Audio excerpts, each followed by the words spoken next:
Good afternoon. I'm Ted Hagelin, and I'm the director of the NYSTAR New York State Science and Technology Law Center at Syracuse University College of Law. Thank you for joining us. I have with me this afternoon Richard Newman, who's an adjunct professor of law here at the College of Law and the former vice president of advanced technology for Welch, Allyn, and Sarah Keller, who is working as a business development manager for Blue Highway, and is a JD MPA candidate here at Syracuse from the law school and the Maxwell School in 2011, and came here already with an MBA. So Sarah is a serial degree obtainer. The topic for today is this report that came out in December, the Task Force on Diversifying the New York State Economy through Industry Higher Education Partnerships. Many believe it's one of the most important reports to come out of Albany in a long time. The task force itself had many outstanding people on it, and it was chaired by David Skorton, the president of Cornell University. And the report makes some very disturbing findings and offers some suggestions.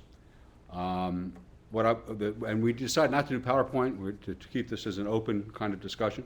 So what I'd like to do is start off by noting a couple of the findings in the task force report, and then open it up, and I have some questions, and we've talked a little bit about this, to ask Sarah and Rich and get their thoughts on some of these subjects. So let me start with the findings of the task force report.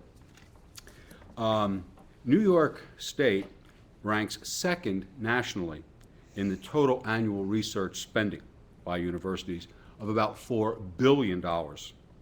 However, New York State ranks 22nd among states in industry-sponsored research, attracts only 4% of the nation's venture capital investment, incubates fewer new technology companies, and is home to fewer fast-growing technology companies than California or Massachusetts. And the challenge is, why is that so? Other findings and statements, and the task force report is really quite explicit on a number of points. New York's future prosperity and its ability to grow out of the severe economic recession requires a fundamental cultural change among universities, industry, venture investors, business service providers, and New York State government. Another statement: university policies that seek to maximize licensing income are detrimental to collaboration with industries. And universities should seek to maximize the broader economic impact of their research by establishing long-term relationships with companies. The overarching conclusion of the report is that New York State is woefully underperforming in converting its research expenditures into real-world marketplace products and processes, and thereby creating jobs and stimulating the economy. The report talks in terms of an innovation ecosystem, bringing all of these players together in order to support the goal of economic growth in New York State. So let me now go on and raise a couple questions, and we'll get some input from Sarah and Rich. Why do you think New York ranks 22nd among states in industry-sponsored research? I'll start, Ted. One of my pet peeves when in industry, and still now that I'm out of industry, was that there's a not invented here attitude in many corporations, in many research and development groups, and that's absolutely detrimental to success in creating research in products and services, because the brightest are not necessarily within your organization. And so you really need to be able to go outside of your organization in order to find out who really is doing the advanced research in given areas. Which brings me to the second point, which is industry has not really done a good job yet, nor have universities, in setting up linkages between universities and industry, so that you know what the needs of industry are, and so that industry knows where they can get research to solve those needs. And so there's a number of different ways within this report where they, and we'll, I'm sure, talk about that later. So having said that, there's a third reason that I think it might be a problem here in New York State as opposed to some of the other states, and that is that one of the things that was brought out in the report is that New York State has a lot of very large corporations, older corporations, but they have very few of these new, up-and-coming, fast-growing corporations that are really where all the growth is in the United States today. And so these smaller companies are really set up as spin-offs from universities and from other companies. And so the larger companies that are in New York State don't have those spin-offs. And so there's I think that's one of the reasons why the industry sponsoring then is lower in New York State, because the larger companies tend to go to wherever the best university is throughout the world for that research, whereas the spin-offs tend to stay more locally within New York State. Circling back to Rich's first 2 points about not invented here attitudes in industry and the poor link infrastructure between universities and industry, that isn't set up right now such that industry is driving what research is happening. It's a disconnect between a technology push from cool stuff that industry can do in a lab and a company who attacks things in-house specific to what the pain points in the market are. So really bridging that gap and getting industries and universities on the same page so that research dollars are being spent on things that are going to be commercially successful in the long run rather than things that are just interesting to do, I think is really critical and addressed at length in the report. And I think you're both pointing to one of the recommendations of the report, and that is that companies really should be more proactive in approaching universities. If university researchers do not know what industry needs, what problems are out there to be solved, they're going to do research that is unrelated. And so there is certainly a role for companies to go around to universities and tell them this is really what we need. Now, I also can anticipate that there will be some pushback if companies come around to universities and start telling the universities, the researchers, what they, But again, if we're going to do anything in terms of using the great deal of research fund in New York State to grow the economy, something like that is going to have to happen. Ted, I think one of the amazing statistics to me from the report was that only 4.6% of all university research in New York State is sponsored by industry. Right. And that's low compared to the other states. North Carolina is in excess of 13%. 13%. So, I mean, that's a huge gap there. Yeah. And speaking from the faculty side, from the university side, research is sponsored mostly by federal government, NIH, NSF, those kinds of things. But the universities that are really out there in front are also trying to get industry to sponsor research as another source of funding for research. Sure.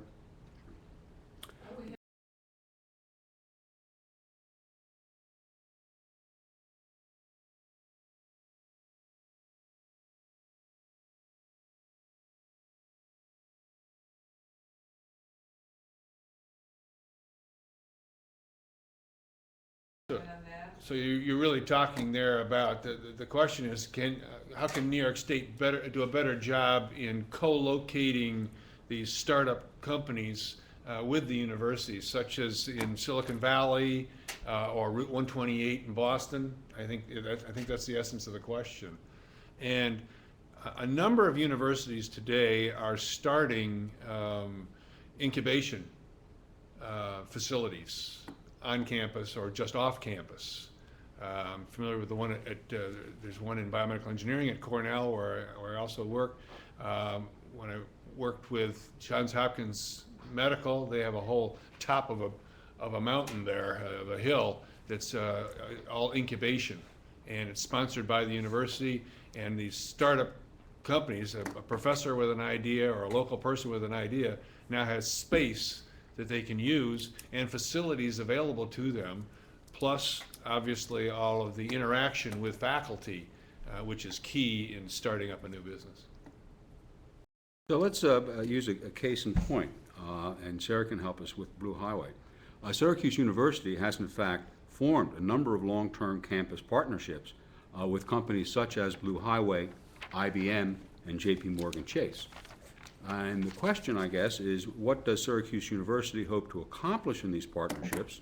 What do the companies hope to accomplish? And are there lessons to be learned at Syracuse University in their partnerships with Blue Highway, IBM, and JP Chase that could be applied in other university company settings? And I just want to say a word about Blue Highway. Blue Highway is a wholly owned subsidiary of Welch, Allyn, but a very, very successful spin-out startup company incubated here on campus at Syracuse University right now. Sarah? Yep. So I think it's an interesting dynamic for me as a student at the College of Law and also as an employee at Blue Highway to look at how the business model is set up to maximize the value that we get from being on campus. And I would say maybe the most important considerations at Blue Highway when we think about where we do business and how the company goes about delivering breakthrough technologies to the market is our access to the lab space here at SU and the other campus facilities, along with a tremendous faculty base with just fantastic expertise. There's also been, here at SU and other other universities, research done in areas that we're interested in, and it's really a wasteful and duplicative effort to do it again in-house when it already exists.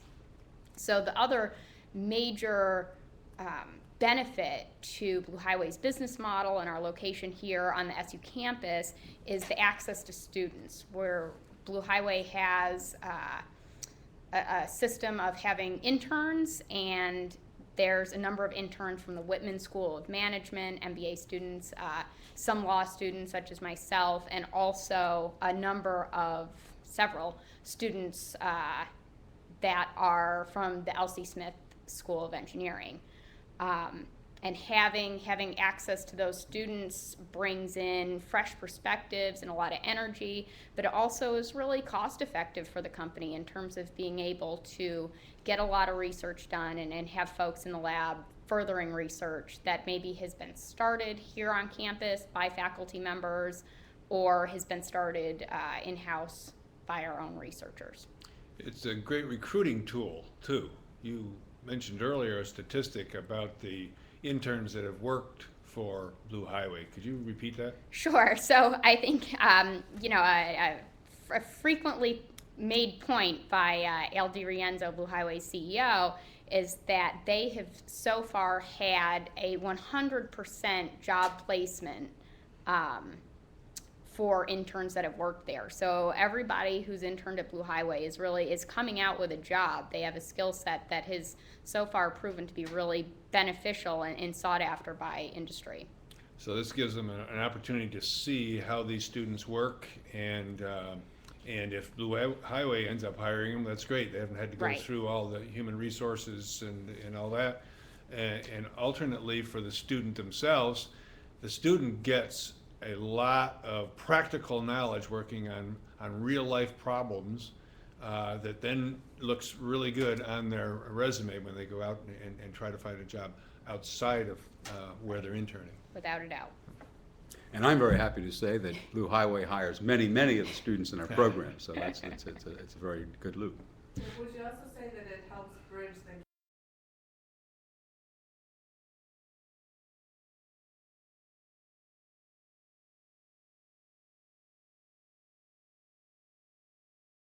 Sure, and I don't know if maybe this is something Ted was saving for later, but Blue Highway is also very interactive with a number of universities and operating under umbrella agreements such that we're able to engage in maybe multiple projects within a university at any given time, rather than have to negotiate a separate agreement with, let's say, an individual faculty member for each of a number of projects. So having that type of umbrella agreement structured such that the communication between Blue Highway and multiple faculty members in multiple areas of research has been really beneficial in terms of bridging the gap between university and industry.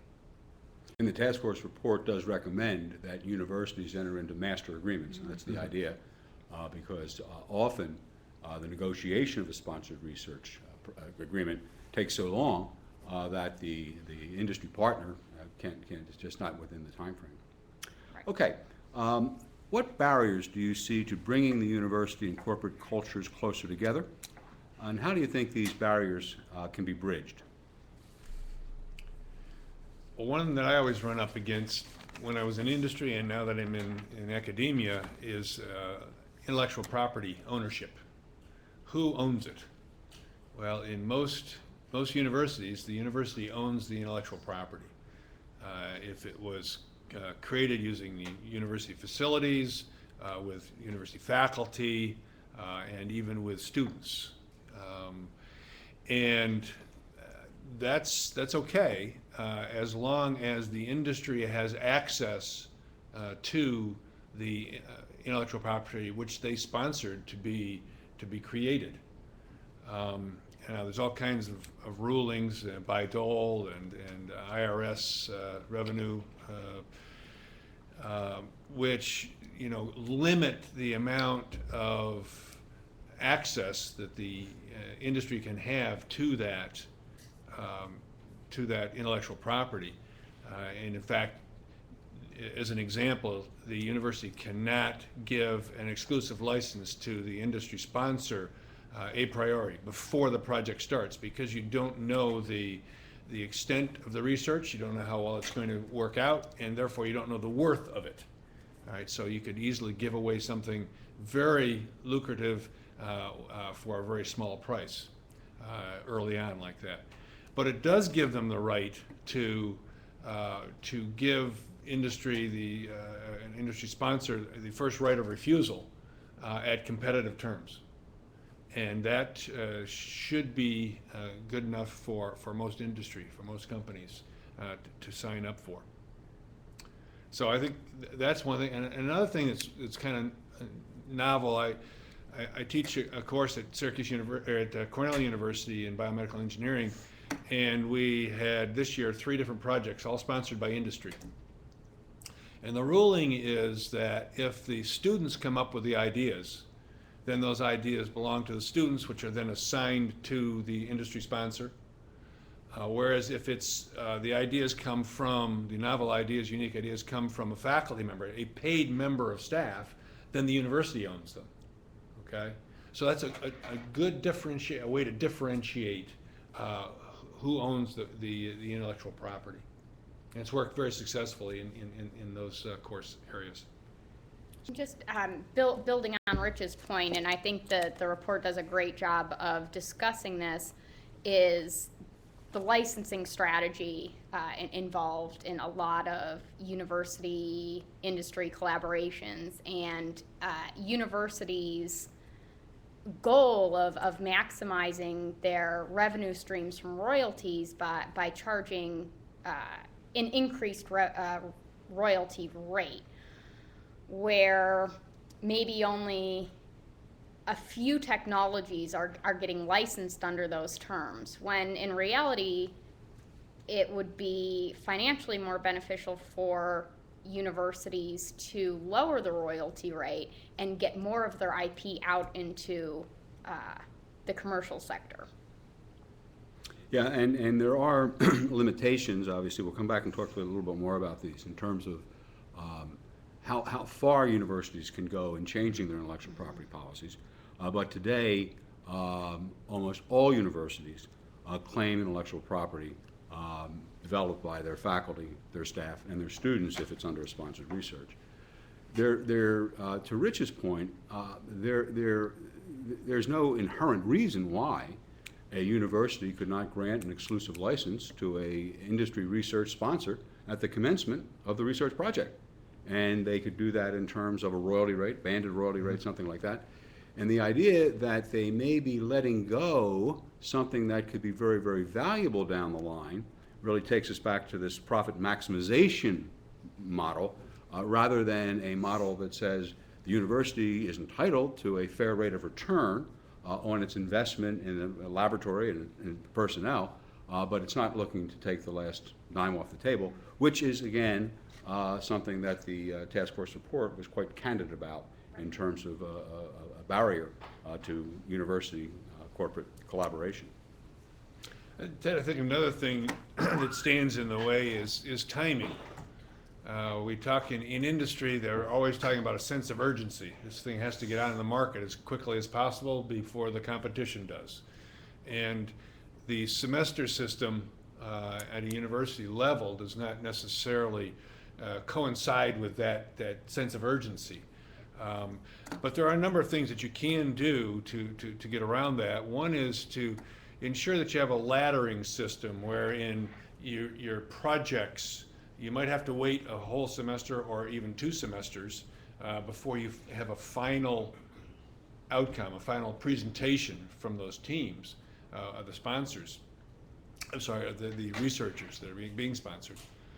But you can, if it takes more than 1 semester or 2 or even 3, you can ladder it such that you have overlap of students, so it's continued, and it doesn't have to stop in the summer and then start up again in the fall. So I think that's one way to solve that problem. I think also that it's important that the students, I mean, in academia, you're there to train students. And so one of the things that the students get out of this, though, is a sense of real problems and real problem solving on real problems from industry. And that really looks good on their resume. And when they know the difference between verification and validation, as an example, for an FDA trial, companies will really take that as an important aspect of the education. And I think more universities need to give practical applications to their students as opposed to just the pure academics. What about the different There was a comment made. Historically, companies have sought consulting arrangements in order to control research results. Consulting agreements, of course, do not easily permit a company, nor do they pay university indirect costs. Does the task force make recommendations about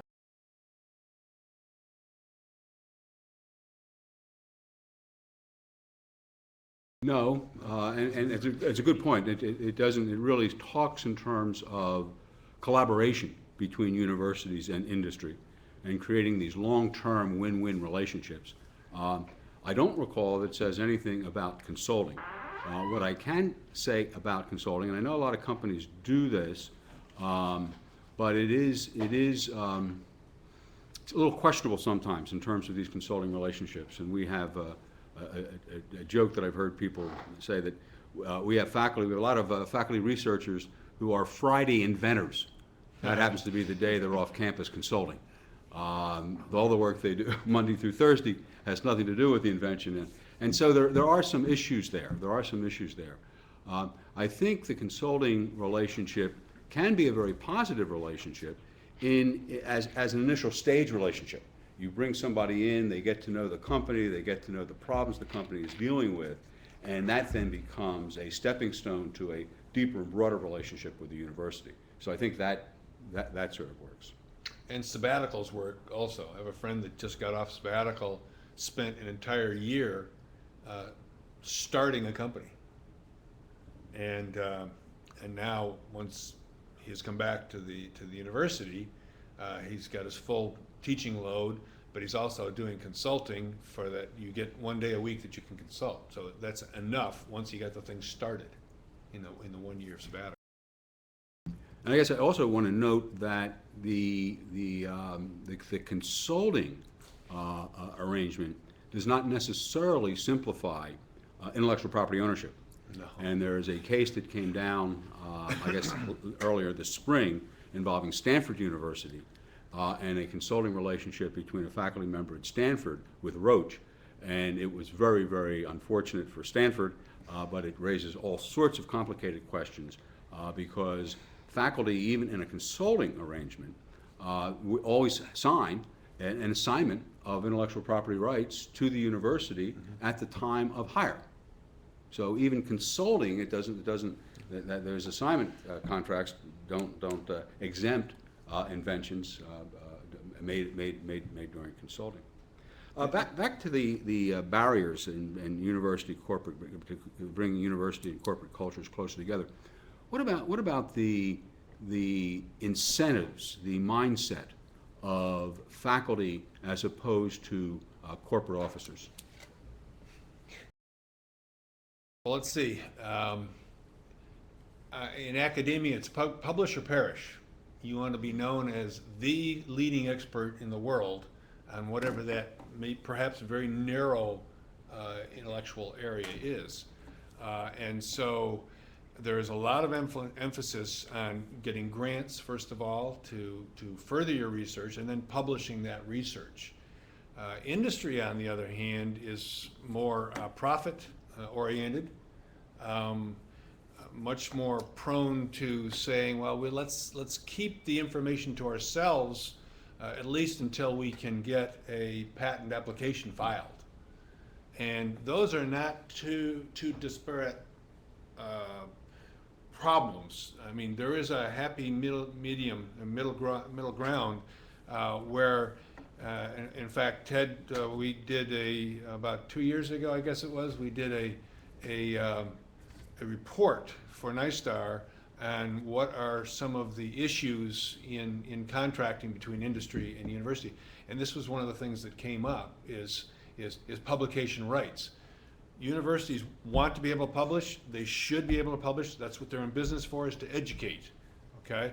On the other hand, if it's a sponsored agreement from industry, there's usually a clause in there that says, give the company a 30-day notice prior to publication so that you can redact anything which is that hasn't yet been, that's confidential, first of all, or second, so that you have enough time to file at least a provisional patent for it, so that you do not get statutory bar against rights, not so much in the United States, because you have a 12-month priority issue in the United States where you can actually file the patent 12 months after you publish it. But in foreign countries, the day you publish it, you lose your right to file a patent. And most parts of research agreements do include a clause like Right. that to try to disclose. Okay. Do you think there is a fundamental conflict between the university's role in stimulating economic development and their more traditional academic mission of teaching and research? And the task force report is fairly clear that they see New York State universities playing a critical role in economic growth in New York State and in helping to transform academic research into new companies and jobs and economic growth. Do you think there's an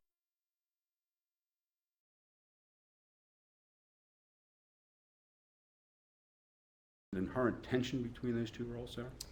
You know, I think that there is right now in terms of the popular discourse, but I would say from my perspective that that industry stimulating the economy should be perhaps one of the most important objectives of universities. It really, at the end of the day, even though it's, as Rich mentioned, it's publish or perish for the university faculty members, preparing students with a skill set and with experience to go out and be successful in industry is really, it's critical. It's absolutely an integral part of education. So I don't see that as something that should be a fundamental conflict at all.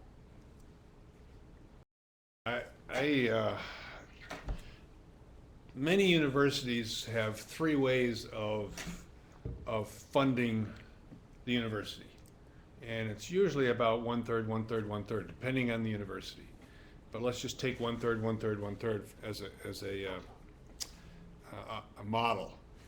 First third is from tuition. The second third comes from research grants, and the third comes from an endowment, if you're lucky enough to have a large endowment. And if you look at the last 2 years with the crash in the stock market and everything, many universities are in trouble because a third or more of the funds they use to operate the university came from the endowment, and the endowment was cut back 27, 30% or more in various universities. So how do you make that up? I think one of the ways to stabilize that whole thing is to have more research, not only from government, both state and federal, but also to have it from industry to help stabilize. Yeah, I get 2 points I'd make there. The two premier research universities that are responsible for huge regional growth, Stanford and MIT, have never had a problem working with industry. They've never, that has not limited the quality of the teaching or the research at either one of those institutions. And the Research Triangle in North Carolina is also very interesting. The University of North Carolina has just adopted what they call the Carolina Express License Agreement. And it's really for spin-out companies, faculty spin-out companies from the University of North Carolina. But the agreement provides for a very, very small royalty rate, 2%, 3%. And then it provides for a sort of cash-out provision when the spin-out company has its first liquidity event. And so at the time of an IPO or the time of an acquisition or a merger, the University of North Carolina will take, I think it's 5%, I have to be sure about that, 5% of that cash-out position. So they're not really holding equity. It's different than equity. It's really more in the nature of a warrant. But it really is very definitely designed to encourage the growth of more startup companies in this research triangle in North Carolina, and a very interesting model. Okay. I have a question on here. Yep. Thank you for asking all these questions. Did the task force have any input from the Association of University Technology Managers in developing its recommendations? Well, let me go. I don't think they worked directly with Autumn. While he's looking that up, the question is, did the task force, in writing the report, did they consult with Autumn, which is the licensing professionals association? And the answer is no, they did not. They held a series of hearings, one of which in Rochester I testified. But I think the task force really was very deliberately selected to represent universities, companies, and investors. And again, David Squirton, the chair of the task force, is the president of Cornell University. They had someone from Brookhaven. They had a professor of chemical engineering from CUNY. They had the head of the nanotechnology development at University at Albany. They had a commissioner from the New York State Department of Health, somebody from a venture capital firm, CEO of Welch, Allyn, the president of SUNY Upstate Medical Center. So it was really very definitely constructed to be representative of these primary groups. And the executive director of the task force, Daniel Doctori, also comes with a very interesting background out of New York State government. I'm going to just, for a moment, what I forgot to say in the very beginning, which the pitch, the advertisement that I missed, I almost lost the bottom line here. This webcast is simply a prelude to a conference which we will have at Welch Allyn at the Lodge in Skaneateles on June 18th. And there we have an excellent lineup of people speaking, including Daniel Doctori, who is the executive director of the task force and the New York State Director of Higher Education, William Detzler, president of RIT, Robert Palozzo, provost and vice president for academic affairs at RPI, Julie Schimmer, CEO of Welch Allyn, Assemblyman William Magnarelli, who is working with us very closely in developing a technology commercialization clinic network across the states, and Edward Reinfurt, who is the executive director of NYSTAR. So this will be a full-day discussion of the task force report, and we're hoping very much that out of that will come some imaginative and innovative suggestions for how to implement the task force report. I think, Ted, what's important in that conference is that there are 4 different groups that were part of the task force, and each of those 4 are represented in that June 18th conference.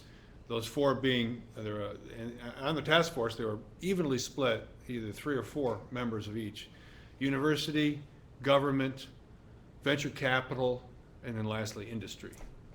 And so we have representatives from each of those areas to give insight as to how they approach it in unique ways, but also to be available for questions from the audience in terms of interpretation, if you will, of the task force document.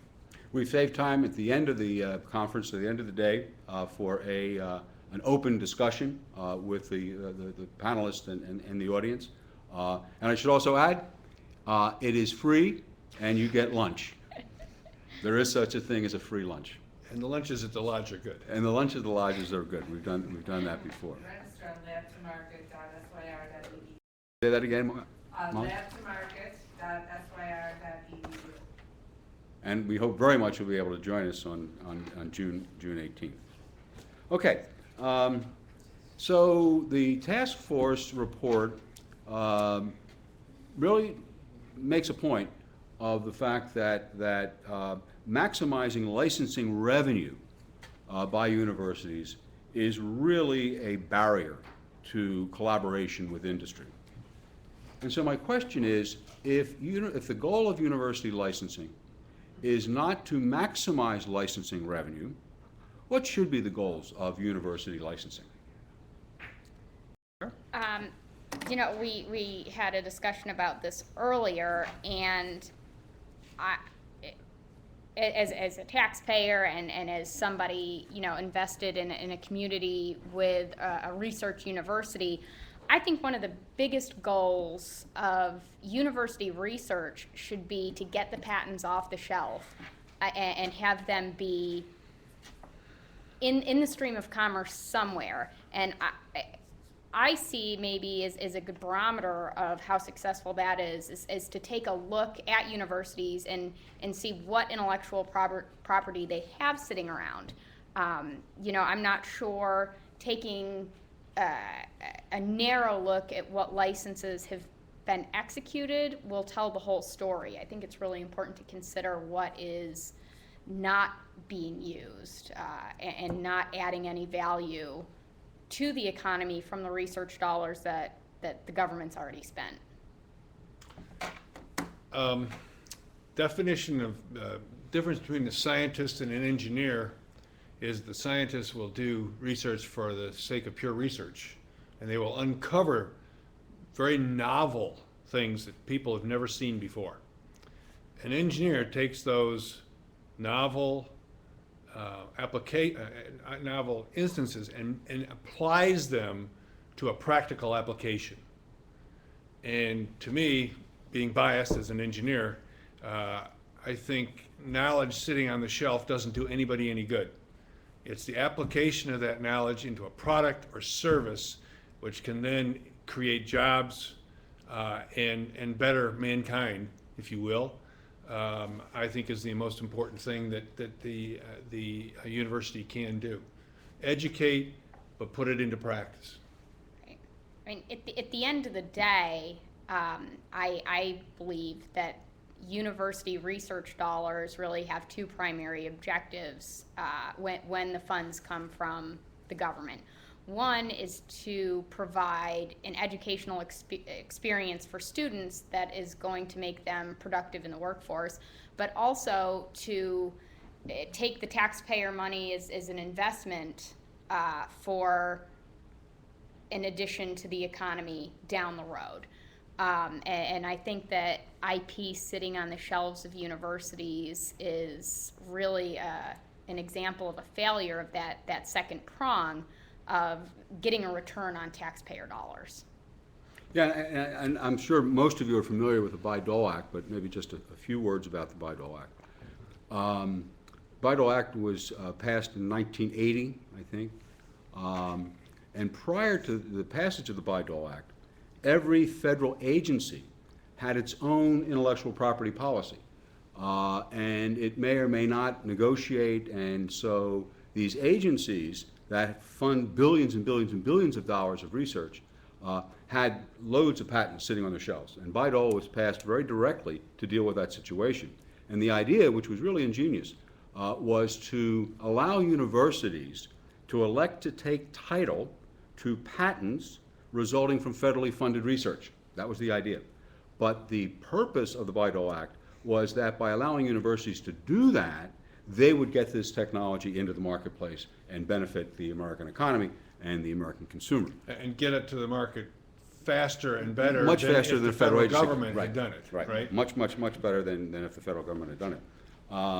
And many people now are taking a step back and rethinking that proposition, but to Sarah's point, there is, especially with respect to federally funded patents, there is something of a fiduciary or trust relationship there, because yes, the university is certainly entitled to earn a fair rate of return on its investment in developing a technology, but it really is the U.S. taxpayer dollars that have in fact generated that patent, and somehow getting that into the marketplace to benefit the general economy is very clearly at the core of the Bayh-Dole Act.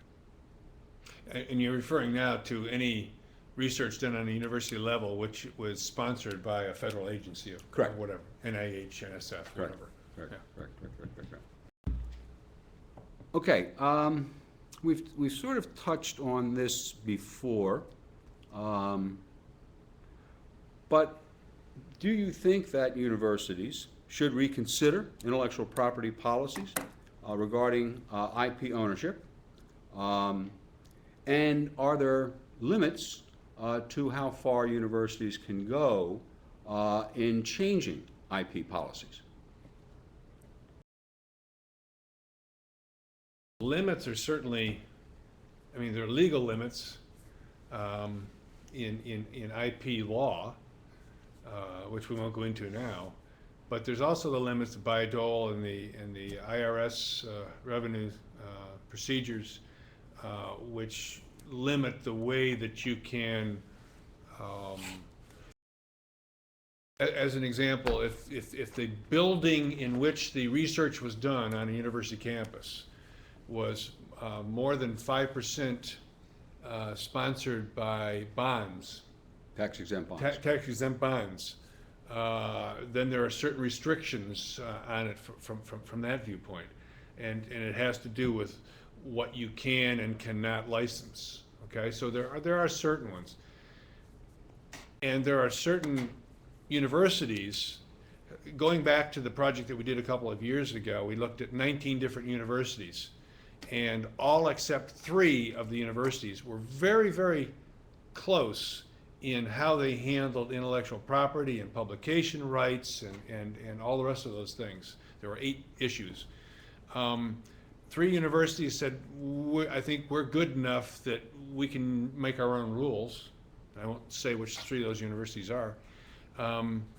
But clearly, most of the universities were in concurrence that you ought to be able to set up a mutually beneficial agreement between industry and university, which will allow for everybody to earn a proportionate income from the ideas, and yet also to not stand in the way of penetrating the market to the extent, to the furthest extent possible. You know, I think in terms of the IP ownership, as Rich and Ted have both pointed out, there are significant limitations in terms of how that can be handled from a legal perspective. But I think back to Rich's point about having relationships that are mutually beneficial, putting into place umbrella agreements is maybe a good way to handle some of those issues and discuss how those revenue streams will be broken down, from any resulting technology. And, to that note also, having that type of umbrella or master agreement, if you will also facilitate communication between the company and their needs and faculty members at universities, where if you start dealing with one faculty member, maybe the faculty member in the next office has something that could also contribute, and then you're not dealing with negotiating IP related things and rights to licenses a second time. I think it's a very good point, Sarah. If you can put together a master agreement, and Kodak did this very well with a number of different universities. John Spoonhour is the name that comes to mind. He was able to set up master agreements such that, and the first agreement might have been long and hard to come to agreement on. But once that was set up, the follow-up agreements for specific projects, 95% of the stuff was already taken care of. Right. We've already agreed to all of that, okay? Right. Let's not rehash it. Right. All right? So the last 5% make it specific to that particular research, okay? Case in point, I was just at a faculty meeting, and one of the faculty was going to work with a specific company, and found out that one of the other faculty members already had an agreement with that company. So they said, well, look, let's talk about that. Show me what the agreement is, and if I can live with that agreement, that's going to help me set up my agreement much faster. Right. Sure, and I think the other important thing to consider for both universities and industry when you frame this question of implementing an umbrella agreement is to really think about, Rich mentioned that first agreement could be a hard-fought battle, if you will.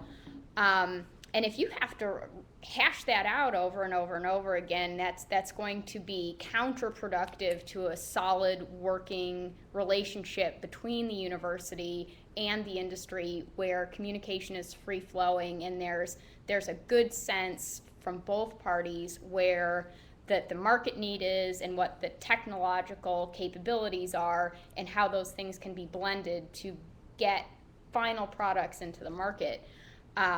If you're in a situation where you don't need to constantly negotiate and run the risk of someone, being upset or offended or just delayed from that type of long-term negotiation, I think that would go a long way in improving the relationships between industries and universities. And another way to keep that relationship on a high note, is to let the respective counsel, respective attorneys from the university and from industry to work out the agreements, and let the researchers and the engineers within the companies who are going to have to work together, very cooperatively, keep them out of the negotiation part of this thing.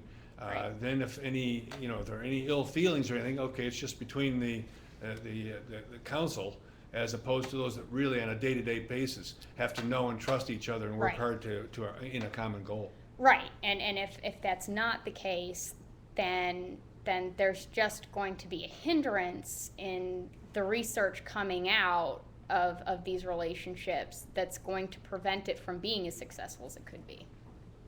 I mentioned earlier that William Detzler, the president of RIT, is one of our speakers.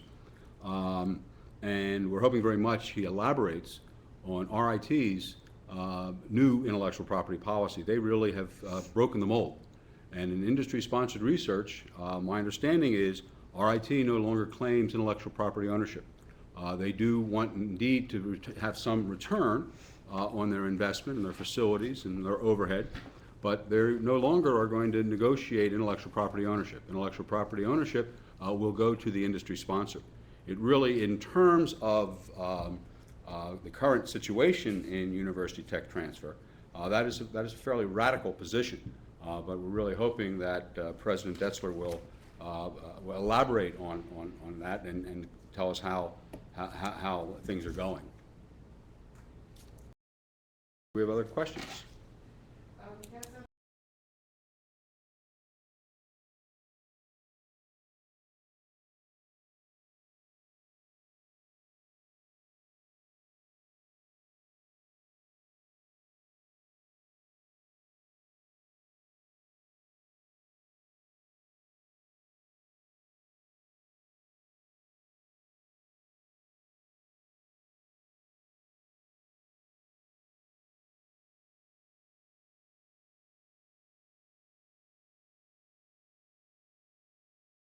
That's an excellent point. The question is, shouldn't New York State put together some kind of a group here to determine what the competencies are within New York State in terms of universities? And indeed, that is one of the recommendations from the task report. And in fact, they even said that it should be in certain areas. If you'll remember, when President Obama was running for office, he said he's going to invest in 3 areas. Those would be education, healthcare, and energy, because that was what can help separate the United States from the rest of the world in terms of intellectual property in growing areas, not service industry, but growing areas. And so one of the things that would be good is is one of the recommendations is to find out who in New York State is working in each of those areas, and then promoting research in those areas and making the connections between industry and the university. And to go beyond those 3 areas, they also talked about so healthcare, energy, education, but also nanotechnology, and then agriculture and processing, because that's a big business in New York State today. And the last area that they talked about was what they called service science. And service science is not to be confused with service industry. Service industry does not create wealth. Service industry is working at a fast food place, and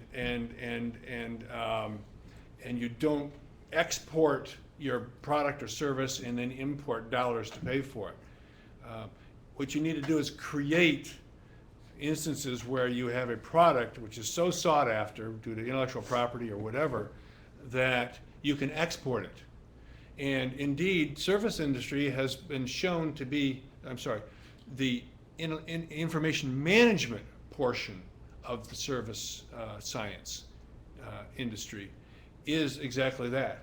How many times have you called up your IT to fix your computer and you're talking to someone in India? we are exporting that service instead of importing it. And so that, again, is one of the 5 or so areas that this task force says that New York State has expertise and ought to expand on that expertise. And to a certain extent, New York State has done that. We have 15 centers for advanced technology across the state, funded by NYSTAR, and they each have their own specialization area. And NYSTAR has an extensive database of these centers for advanced technology. All of these centers for advanced technology have web pages that talk about the research they're doing, areas that they're interested in. And a member of NYSTAR, John Demarest, has recently put together a very interesting web page, and Molly, maybe you could send the address out, that basically brings together all of the biotechnology resources in the state of New York. So we are beginning to do that. I don't think we have quite the same focus. Again, Washington University in St. Louis is a powerhouse, and so they don't have as, possibly, I'm not saying about Missouri, but they may not possibly have as many universities active in a space as we do in New York State, but we are taking steps to deal with that. So this is the one you're referring to? This is bioscience. There's 4 pages, and there's probably 30 different companies on each page. And these are just New York State companies that are in the bioscience area. Yep. BIONY, NewYork.org. Okay. Great. You know, I think another nugget buried in that question or comment was in reference to Pfizer's recent layoff of 6,000 employees in R&D. And I think that just goes to show how important this trend of university industry collaboration is. You know, when budgets are tight, doing all your R&D in-house can be really expensive. And even though there's a strong argument that companies are going to want to keep their R&D folks employed, in order to be competitive, it's often less expensive to go to a university and find something that's exactly what you want, that's already well in progress in terms of the research, in terms of a prototype, in terms of IP protection. You have to look at the demographics here. This is a very specific question in terms of Pfizer. It costs between $800 million and $1 billion to develop and test and get FDA approval on a new drug, commonly published, okay? The big drug companies are going away from that now. The blockbuster drugs, they're not supporting the research in that. What are they doing instead? They're taking drugs that they already have and looking for new applications from them, which now, instead of $800 million to $1 billion, you can do for a much, much smaller cost. And this is a prime example of where the drug industry is shifting from the big blockbuster drugs to smaller drugs, looking at the genomic aspects of this thing to determine where else these drugs that they already have under patent or whatever can be used. So it represents a shift in the entire industry, which is just now becoming noticed by the American public.